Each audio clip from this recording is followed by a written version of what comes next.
Hello, and welcome to Songwriter Spotlight, the Western Mass Songwriters Collaborative Series.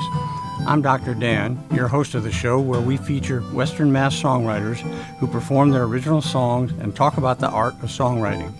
Stay tuned to explore more about music and the tunesmithing that creates it.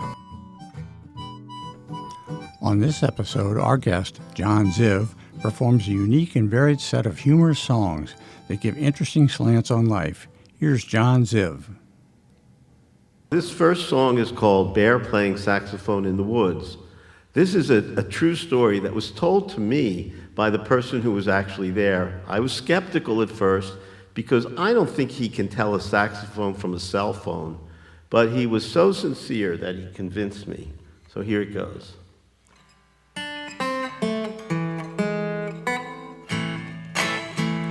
I was walking in the woods one day when I came upon a bear.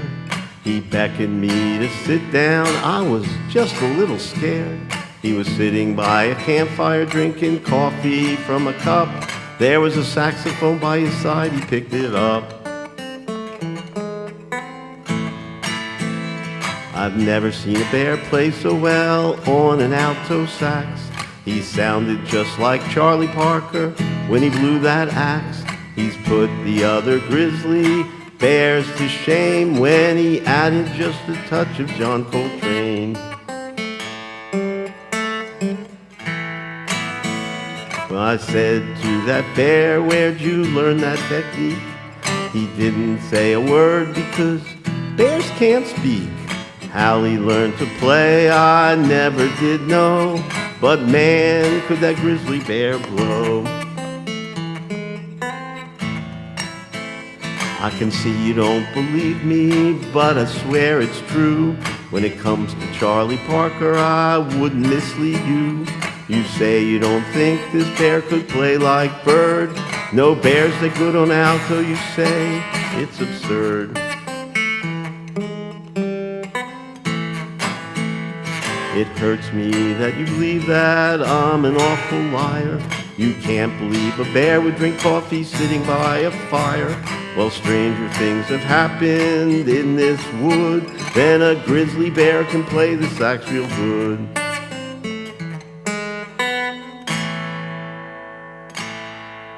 So, this next song is called Icarus Blues.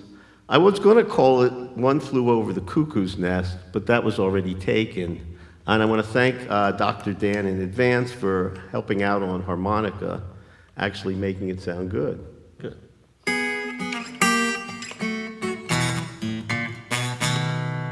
When I was a boy, I thought I could fly. If I had wings, I'd take off to the sky. I climbed up on the roof, jumped and fell down. My parents found me unconscious on the ground. 6 months in hospital, confined to a bed. Every day a doctor peered inside my head. Why did you do it? Did you really want to die? I told the doctor, no, I only wish to fly. They put me in a straitjacket in a room with rubber walls. I could hear the screams of the crazies down the hall. Every day I was asked, do you still think you can fly? Every day I replied, I can, if you will let me try. They showed me birds in flight, explained aerodynamics. I was not fooled by their games and their antics. I told them I was smarter than any bird that ever flies. With just a bit of practice, I would soar up in the sky. Just let me out of here, I'll prove what I can do. Laughingly they replied, boy, you're crazy as a loon. I responded with silence. There was no more to discuss. Though I felt a burst of pride when they called me Icarus. All the while I was locked up, I perfected my skill. For in truth, flight is nothing but an act of will. My chance came at last when I was allowed out one day. I made a running start, jumped up and flew away.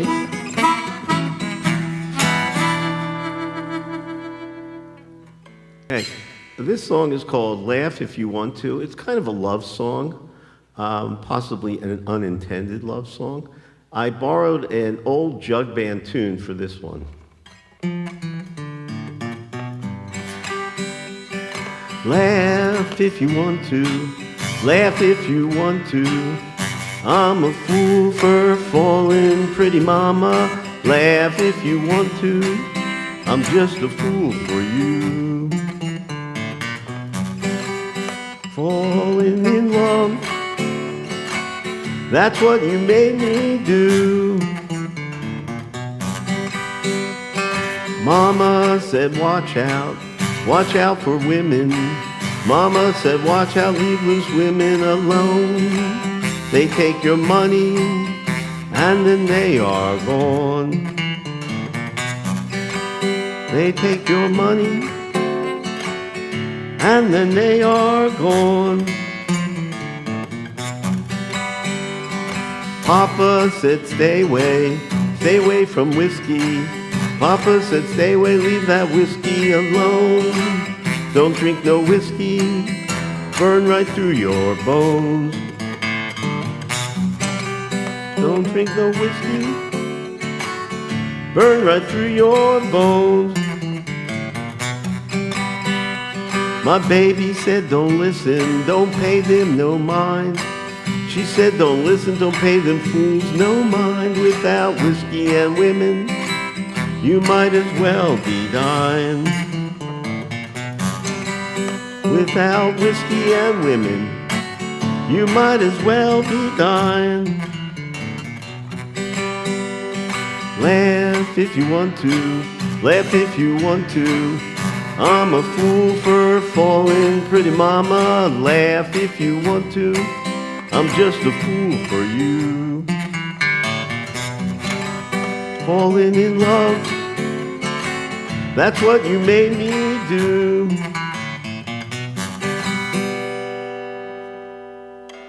So this song is called I Wish That My Husband Would Die.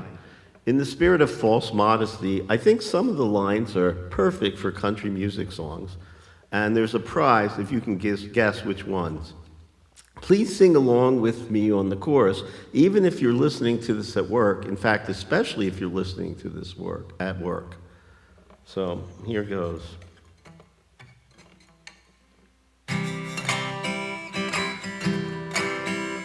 I went out drinking, left my dear wife at home. Thought I'd have a better time if I were alone. Sat down next to a woman who I could barely see. As we sat there drinking, here's what she said to me. She said, I wish that my husband would die while I'm still young and attracted to guys. I'll pay for the funeral, but don't expect me to cry. Oh, I wish that my husband would die. I would never try to kill him because that's a sin. But when his plate is empty, I fill it up again. Another piece of pie, honey, I so sweetly inquire. His sugar's through the roof and his cholesterol's on fire. She said, I wish that my husband would die while I'm still young and attractive to guys. I'll pay for the funeral, but don't expect me to cry. Oh, I wish that my husband would die. When he drives to the bar to hang out with his friends, he calls me when he's about to come home again. Have one more for the road is what I say to him on those icy winter nights with the tire tread once in. She said, wish that my husband would die While I'm still young and attracted to guys, I'll pay for the funeral, but don't expect me to cry. Oh, I wish that my husband would die. The bar was very dark and I'd had more than a few. She vaguely reminded me of someone that I knew. She made me an offer that I could not refuse. If her husband were to die, I'm the one she'd choose. She said, I wish that my husband would die. While I'm still young and attracted to guys, I'll pay for the funeral, but don't expect me to cry. Oh, I wish that my husband would die. Passing car lit up the room, and much to my surprise, the woman I was speaking with was my own dear wife. When I saw who I was drinking with, I was horrified. If looks could kill, right there and then I died. Darling, please reconsider, that is what I said. If I killed your husband, I'm the one who'd be dead. She said, I wish that my husband would die. While I'm still young and attracted to guys, I'll pay for the funeral, but don't expect me to cry. Oh, I wish that my husband would die. So this next one's called Hurricane Blues. Natural disasters are perfect metaphors for everything, but they're also perfect metaphors for songs about the climate and things that are going wrong.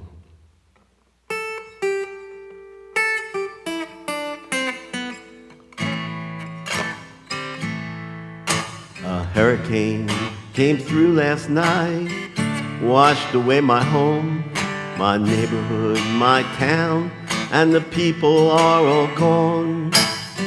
I don't know how I got here. My house is heading out to sea. I'm sitting on my roof, just my dog for company. I suppose I should be crying. All I had was washed away. But I didn't have a thing except a pile of bills to pay. I haven't worked since I can't remember when. Don't know if I have the will to start all over again. Way off in the distance, I saw my neighbors floating by. I got no way to turn around, I guess they're bound to die. Maybe they'll find redemption when they reach that other shore. I don't know if there's a heaven, but this life is hell for sure. Some say God made the flood to cleanse the world of sin, but I think the storm just means the earth is warming. We've sown the seed that could destroy us all someday.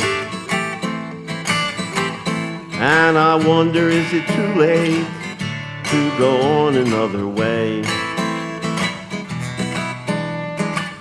Well, I ain't a prophet, but I've had time to think. As I sit here wondering if I'll be saved before I sink. I ain't too hopeful, no one looking to rescue me. I'm sitting on my roof, just my dog for company.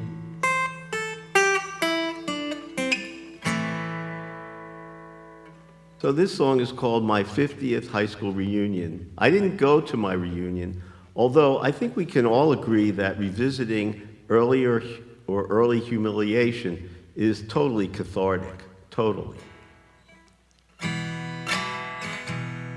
I went to my 50th high school reunion to see who was still alive. I went to my 50th high school reunion to hear about those who died. It brought back memories of the great times we had back then.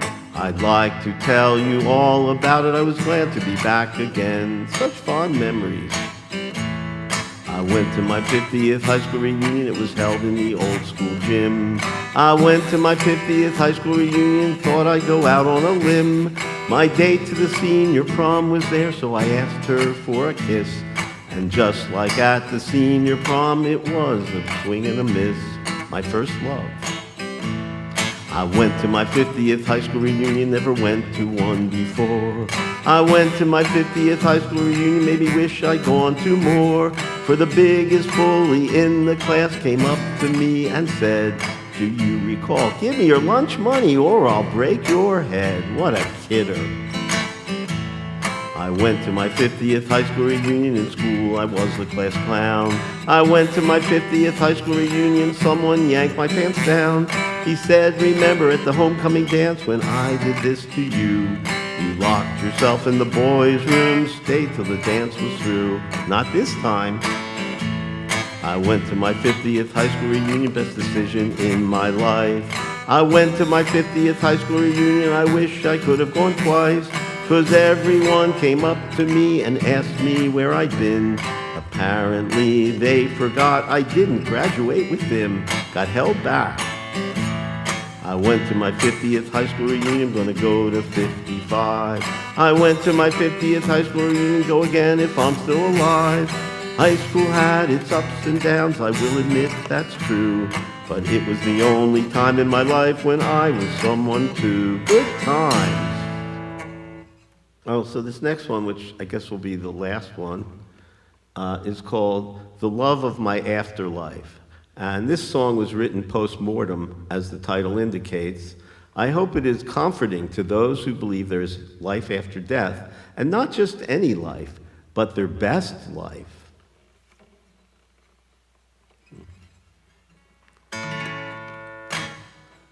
When I was driving on Mass Route 9, I was a little drunk, but making good time.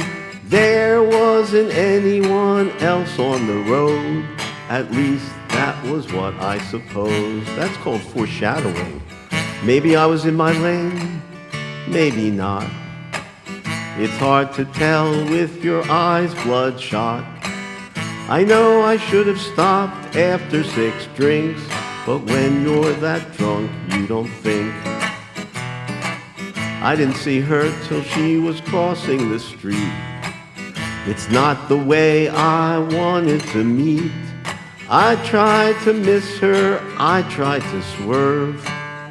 Then I flipped on the curb. They say that love is 2 souls as one. They tried to sort us out, it couldn't be done. When the tank exploded, we couldn't be saved. They buried us in one grave. I didn't know her when we were alive. We've only been together since we died.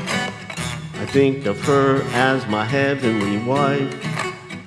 She's the love of my afterlife. Now we're going for all eternity. Some parts of her, some bits of me. It's my fault, can't blame the weather, but it's all right 'cause we're together.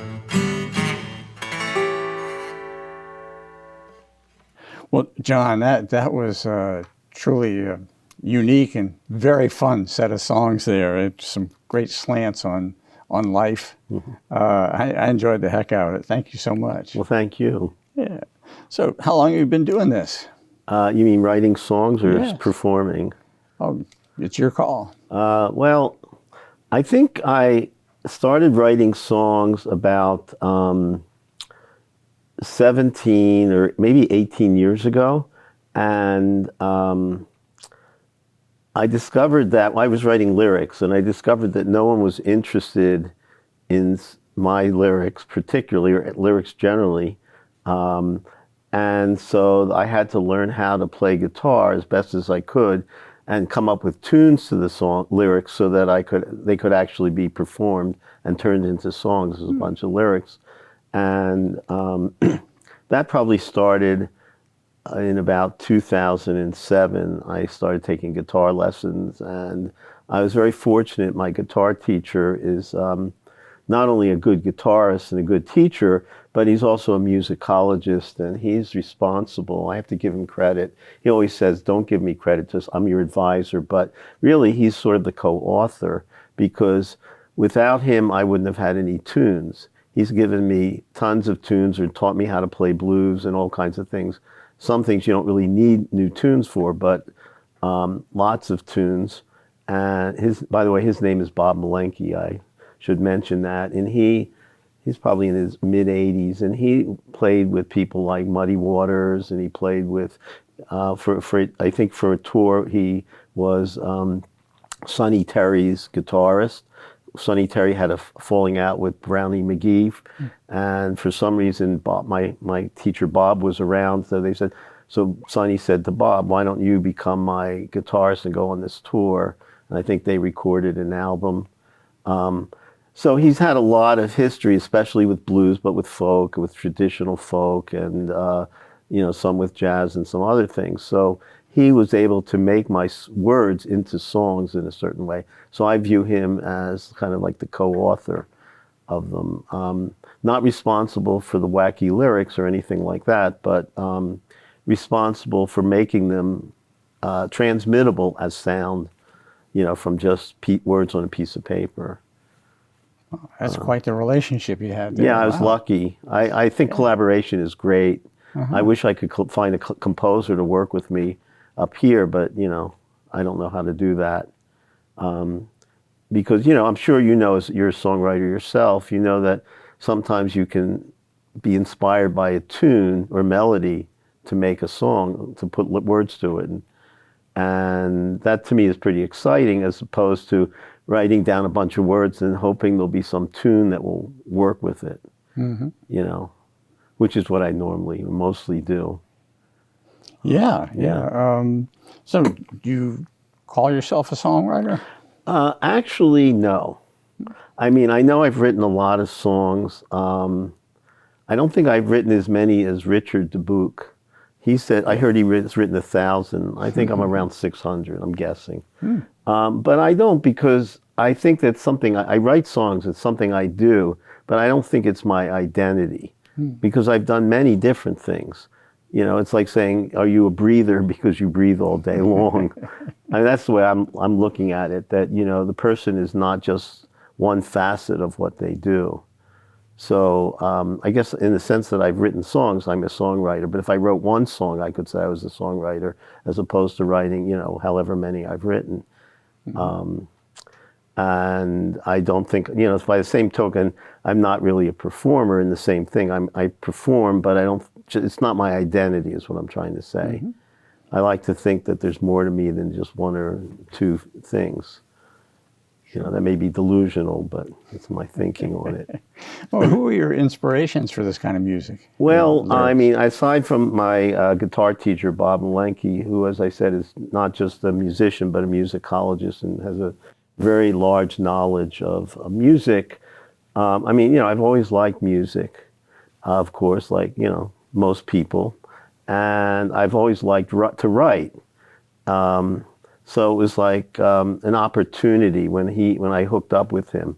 But I also have a friend who was an inspiration. Her name is Catherine. I won't give you her full name. And she actually, when I was first starting out with this back around 2006 or 2007, whenever it was, she actually sent me a line that went something like this. Friends who croon together, swoon together. And I thought, wow, that's a line for a song. So I actually wrote a song, and then I went to Bob and said, when I was just starting guitar lessons, I said, how can I make these lyrics that I'd written into something singable? And that's kind of how it started. I don't have like the inspiration, influences like Bob Dylan or someone like that. I mean, there are people I like and I respect and think are great songwriters like Joni Mitchell. But and there's sometimes little gimmicky things that people do that I'm not sure if you're familiar with Christine Lavin. No. She's sort of like I think she's a New York-based songwriter, and it's very funny, brilliant songwriter. You should check her out. Anyway, so like when I said in one of the songs, the one about the love of my afterlife, something like after the end of the first verse, I just threw in a little tagline. I can't remember what it is now. It went right out of my head. But whatever it was, that was something that I saw her do in a song like maybe 35 years ago. You know, she put in a little tagline, sort of like targeting the audience, you know, going out of character. So things like that, you know, little things like that I might pick up from someone. But I would have to say that I don't have a specific inspiration. I have thousands of them. All kinds of things have inspired me one way or the other, or give me an idea. So I don't know if that's very helpful. Oh, absolutely. Makes perfect sense too. So what was the story about the bear playing saxophone in the woods? How could that be a true story? Well, you know, I'd like to give you a parallel story, like somebody who built a kind of place where there was a talking snake to a couple of people, and in the place, and then they disappeared. They got in trouble because they listened to the snake. Or, you know, a story like somebody who is murdered and put in a tomb, and then 3 days later is resurrected and starts walking around and talking to people, not like a zombie, but, you know, and people believe those kinds of things. So by comparison, a bear that can play saxophone, I mean, that's nothing compared to some of the things. I mean, this bear couldn't talk. So I figure if, you know, other people can write things and believe them to be true when they seem completely impossible, why can't this character experience something that he believed to be true and tells it to this songwriter? Why can't the songwriter be naive enough to believe it to be true? So in that sense, it's true. And also, if you think about it, the details of that song are very mundane. You have somebody walking in the woods, come across a bear. That's pretty ordinary. There's some coffee, there's a campfire, there's a saxophone. Those are all mundane things. So if I had written this song where a guy was sitting in the woods playing the saxophone and a bear came up, no one would question it, right? So this is just like sort of flipping that around. So that's my explanation as the songwriter who may not be being totally honest with you. The honest answer is there's a novel written by a guy named something like Rafi Sabor, who's a jazz critic and a jazz drummer. And he wrote a novel called The Bear Comes Back to Town or something like that. I think it was published in the mid-90s. It was like a New York Times bestseller. And it's all about a bear playing saxophone, jazz saxophone. And it has very detailed descriptions of how to make like bebop jazz saxophone playing. I mean, they go on for pages and pages and pages. And so that was one influence on that one. And the other one was, there's a short story about called Bears Discover Fire. It's sort of a science fiction fantasy short story, which came out, I think, around in the 1980s. It's actually a really good prize-winning short story. I can't remember the name of the author off the top of my head. But I sort of combine those two things. So that's me speaking honestly. But as I said, people believe all kinds of stuff. So why can't they believe, you know, a saxophone playing bear? Especially if you look online, you can actually see pictures of saxophone holding bears, mostly toys. I guess all toys. But you know what I'm saying. So but that's you drew kind the of the line concept. at talking. I drew the line because that would not be, obviously bears cannot speak. Okay. Well, I didn't want to be too out there. Yeah. But, you know, the things that people will believe are just amazing. So, you know, that's just a fact that we have to accept and think about sometimes, I guess. Well, let's see. Do you ever get writer's block when you're working on a song or thinking of songs? No, I really don't. And I think the reason is because I never write songs that are autobiographical or personal the way a lot of people do. I think that's what gets people hung up. I sometimes envision myself as someone who could have worked in like Tin Pan Alley, just writing songs for other people, except I don't think I'm a little too weird to do it, too quirky, as some people have said. But I think that's kind of why, because I'm not wedded to the song as something that's part of me, that's expressing my deep feelings about anything. I don't write those kinds of songs intentionally. I write songs about things that, kind of either come to me through some other source. Like, I hope I'm not giving away any secrets because I may never write this song. There was an article in the Hampshire Gazette a few days ago, and I don't know why they put it in, but it was about a guy who was a grave robber in Pennsylvania. And he apparently was caught robbing graves, and they found all these skeletons and bones in his house.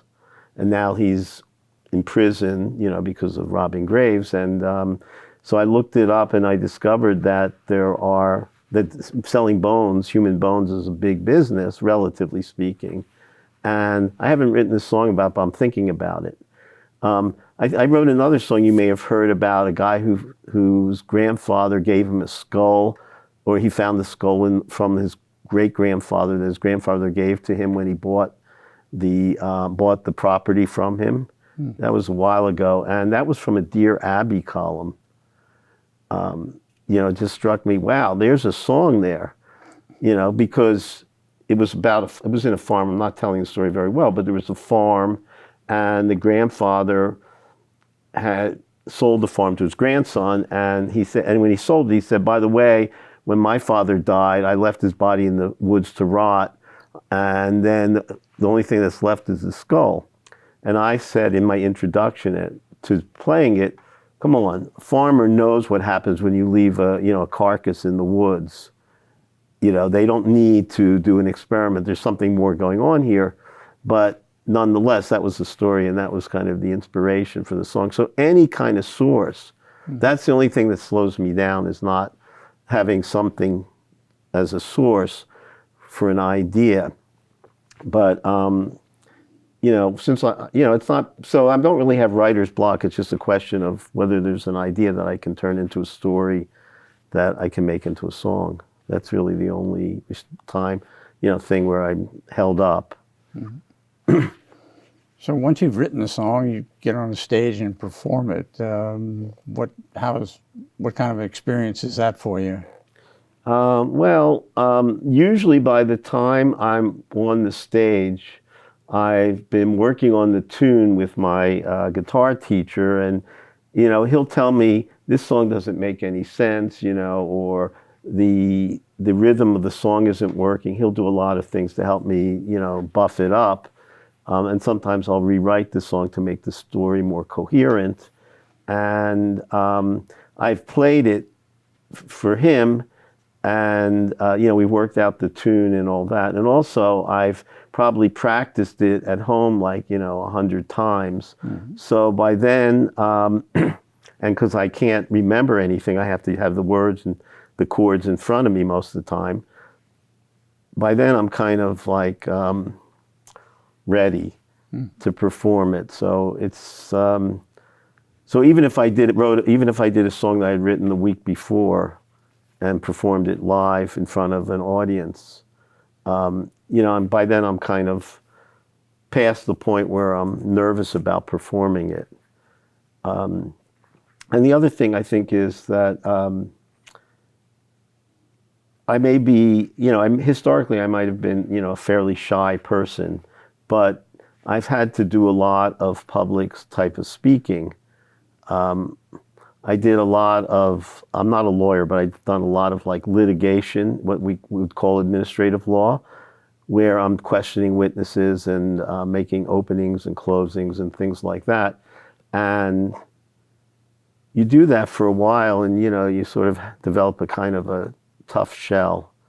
So that kind of may have helped me, and vice versa. Writing songs and performing them helped me be able to do that, to think on my feet and so on. And, and I actually like the interaction with the audience when people, react to the songs, heckle a little bit, or try to make jokes or things like that. It's actually stimulating. So that doesn't really bother me. Mm-hmm. Though I think like everybody else, I get a little nervous sometimes too. Yeah, of course. So, do you have any recommendations for other songwriters? Yeah, I actually do. There's a lot of things one can say, but I think the thing to me that I've noticed from listening to a lot of people who've written songs is that there are people who are good musicians, but they're not necessarily good lyricists. And there are people who are good lyricists who are not necessarily great musicians. And so I think, or great composers, let's say. I think what collaboration is great. It's been really great for me. I would have written like 3 songs or completed 3 songs maybe instead of however many I've done if it wasn't for the collaboration with my guitar teacher and occasionally someone else. I think that the idea of ownership is also something that I know a lot of people are very concerned about. Like they wrote the song, they own the song. Mm-hmm. I'm not concerned about that at all. I accept the fact that anybody could improve on one of my songs, make it better, make suggestions, tell me how to do it in a way that gets across better, because my interest is not me so much as, my narcissistic self says that I have to be like the best or something like that. My interest is the interaction with the audience, with getting people to react, getting people to, hopefully think about what the song's about or be entertained. And that's sort of my goal. If that's your goal, then I think that collaboration makes a lot of sense, and accepting the fact that there are sources that you rely on or you can utilize to write and to actually how you can perform songs. So I don't feel like the fact that I've written the songs and technically speaking they're copyrighted and all that I have like ownership. They only can be done by me or in the way that I do them. So I think that's what advice I would give. If there's any other advice I would give to somebody who wanted to write songs, I would say do something that I haven't really done, which start with existing songs, write parodies. I think people who write parodies, and I'm not referring to necessarily just Weird Al Yankovic, but there are a lot of people who write very good parodies, and that's like a way of intro to this into the world of songwriting, because you have most of your work done for you, right? You have your tune usually, you have the a structure to the song, and then you just put in the words or change the words in a way that you want. And I can give you another example of that. There's a song called The Sloop John B, which you probably know is based on a true story from like the 18th century. And there's a well-known parody by a guy named Les Barker, I think, called The Sloop John A. And I wrote one because it's so easy, just for fun, called The Sloop John Z. But there, you have 26 letters to that alphabet, and you could probably write 26 parodies or 25 parodies of that song because it's so simple. The structure of the song is so simple, and the rhythm of it, all that is simple. And I guess the third thing I would say is, in songwriting, the most important thing, aside from the idea, and by songwriting I mean music and words, is rhythm. Rhythm is the essence of a song. Rhyme is important, but it's secondary. Even having a coherent story is in some ways secondary to having a rhythm that fits the words. So I would say rhythm is really critical.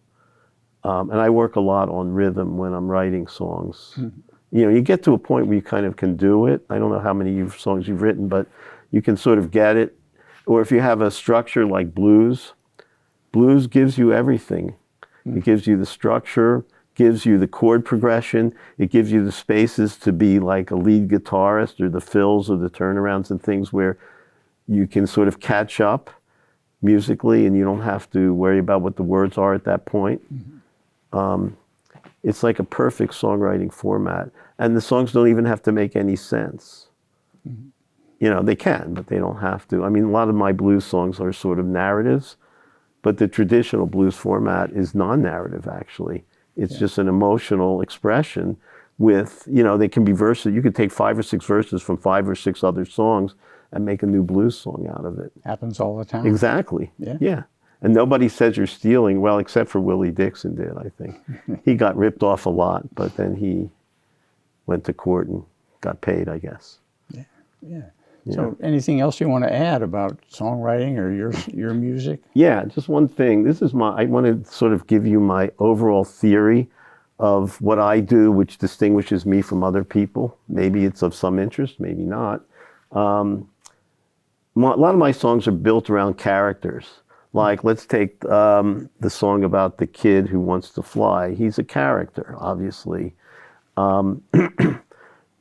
And so he's a character, but the singer is also a character. So the singer might be me, but could be anyone. But the singer is a character that's separate from the character of the person in the song or the people in the song.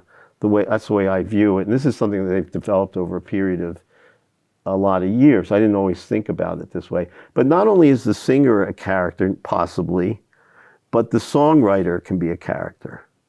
So when I write intros, like the one I wrote for the song about the bear in the woods, or some of the other ones that you may have heard me do, that's the songwriter as a character. That's not really me. And I don't necessarily have to believe what that songwriter is saying as in the introduction of the song or in the story in the song, because it's just like playing a part.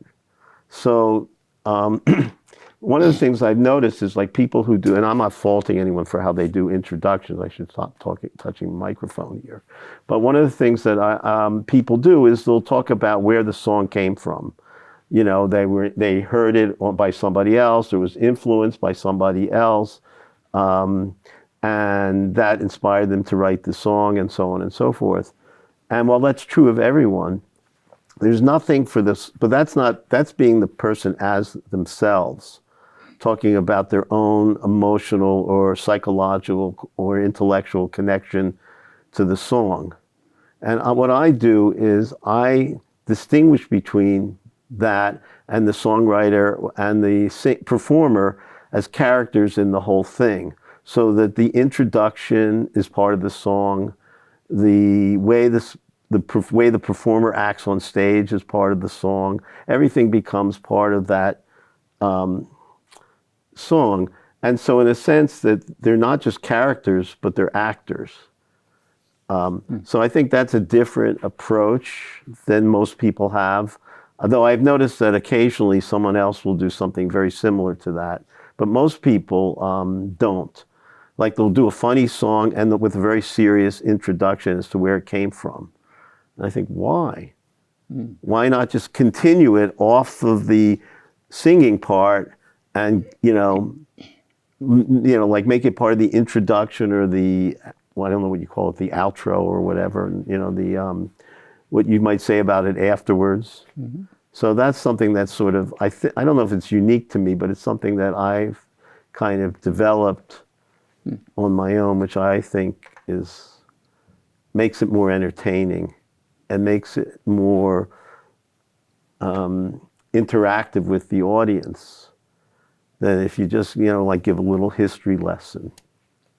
So that's something that I do. And I'm not acting here when I'm being interviewed by you, but theoretically I could pretend and make up all kinds of stuff even in an interview. So I could extend it yet another level. Then I'd probably have to be hauled off somewhere. But I think that people should think literally outside the box of the song. That's what I guess I'm saying.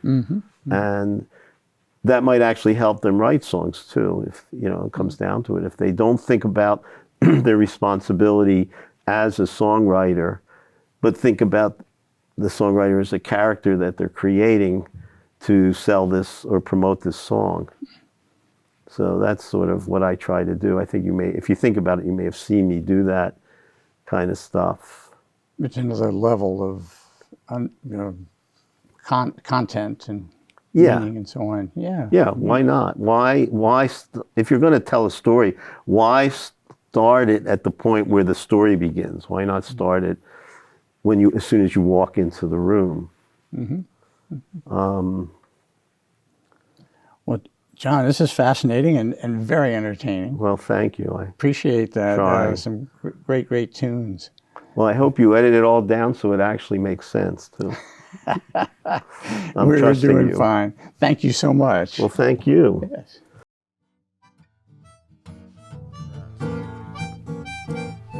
Thanks for watching our show.